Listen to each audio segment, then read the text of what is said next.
Around a month ago, I started volunteering at my local free geek, and every now and then I come across something interesting that I want to buy, and I end up usually getting it.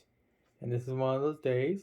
I got myself a Vizio TV and two perfectly fine 1080p Acer monitors. For these three things in total, $15. Reason being, these are classified as Gaylord finds. If I find something in a Gaylord box that I want to get, it's usually a $5 fee to get it. And with that said, in this video, I just want to do something simple. Since I have my Dell Optiplex right there for streaming and whatnot, I want to make it to where this TV is more secure.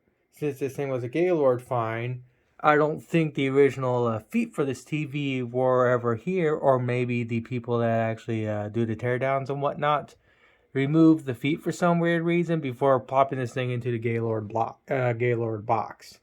So with that said, it's just resting on the TV, and it is very, very much unstable. It works just fine, but knowing me, I'll eventually bump into this thing and cause it either to go this way or cause it to just literally fall down and break.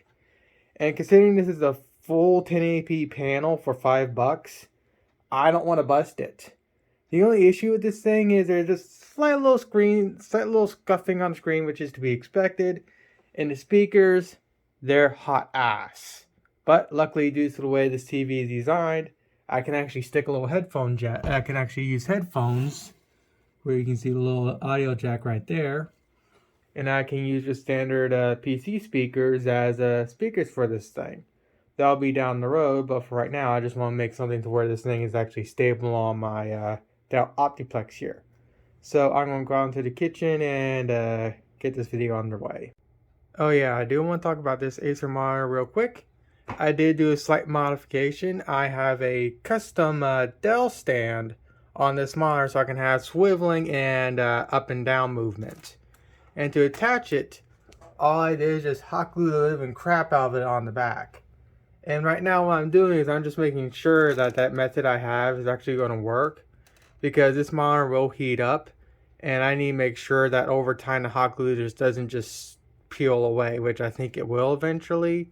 So more than likely what I'll end up doing is I'll just end up popping the panel apart and then just literally screwing this base onto the panel and whatnot. The only reason why I haven't done that yet is because I don't know how much room I'll actually have to do that. Because I do have to contend both with the actual control board for the panel itself, which is down here, and then the actual panel, which is right around here or so. So I know what the way I want to do this. I need to drill the holes for the corners here, all four sides, and then I gotta figure out how exactly I'm going to screw it down. I have an idea of how I'm going to do that, but as of right now, the hot glue method does seem to be working, and the panel is fairly hot right here at the back, which is to be expected. And it seems like the actual hot glue is holding, but of course I think that has to do with the fact that I have duct tape as a buffer point, and I just have so much hot glue on this thing that hopefully the hot glue is just able to just heat soak and keep itself cool. But as of right now, it does seem to be holding. I also want to talk about the Optiplex I am using for my streaming. It's using the Pentium 4 dual core I got for a little while back off eBay. And I recently got myself a GT 1030 from my local free geek also for $20. It's kind of a shame I'm using this computer for streaming services, because I would like to use it as my secondary. But it seems to be probably one of the more stable computers I have for streaming Hulu and whatnot. And I think that's due to the fact that I have Windows 7 on this thing and not Windows 10. So with that said, the first thing I really gotta do is figure out exactly where the middle of both the TV and the Optiplex are. And once I do that, then I can go from there, so give me a second. Alright, got both the middles for the TV and the computer set up.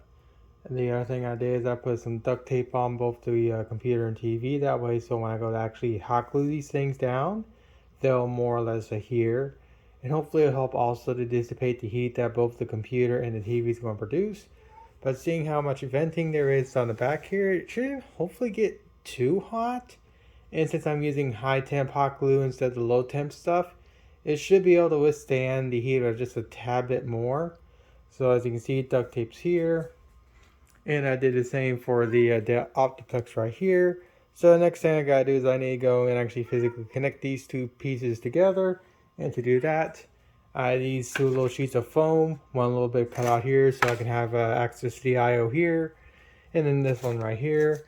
And really this is all I need to do to properly secure the TV to the Dell Optiplex, while also having the ability to remove the TV from the Optiplex if I ever find something bigger from Free Geek that's in a Gaylord box for $5, or if I somehow buy myself a new TV down the road. For right now, though, I'm going to get all this set up and whatnot. And the noise you're hearing is coming from this cat right here. She is incredibly stupid. I think I'd say that in multiple videos. She is very, very dumb. I also have the most elegant idea, but it works. I just got done hot gluing all the parts together. And now it's going to more or less be nice and sturdy. That way, so if I accidentally knock into it, the screen's just not going to fall right off. So with that said, I'm going to go back into my room, set this thing back up, and come back. Alright, now I got everything set back up again. I did a little mark on this little dresser drawer thing a long time ago where the center of this is. And I eyeballed it, centered it as much as I could. And well, if I turn on the Dell Optiplex, everything should still work.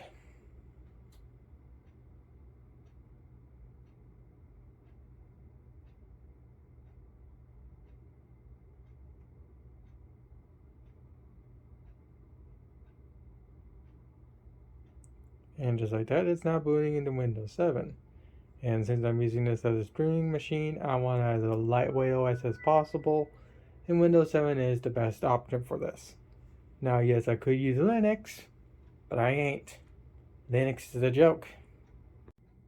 Before I finish off this video, there is one more thing I'm going to do, and that is to try and rectify the garbage audio from my TV.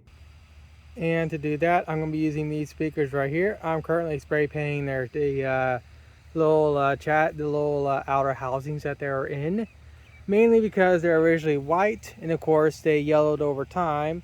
Now, yes, I could do retro brighting on these things, but I'm just better off spray painting them black just to match the TV, and just let the spray paint dry and then put them back together.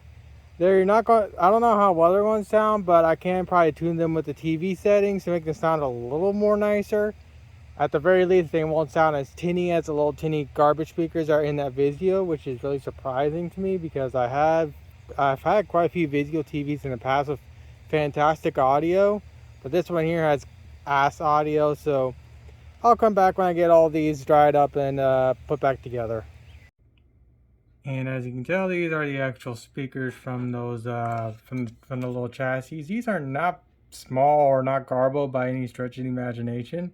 So hopefully they'll sound halfway decent. But again, if I need to tune them, I can tune them in the TV settings. And as you can see, the little plates, little base plates are pretty yellowed. Again, I could retro bright these, but I want to try and get something done fairly quickly. So I'm not going to retro bright them. Plus, these particular speakers are a dime a dozen. I have two of these exact same speaker sets over at my local Free Geek, and they both work.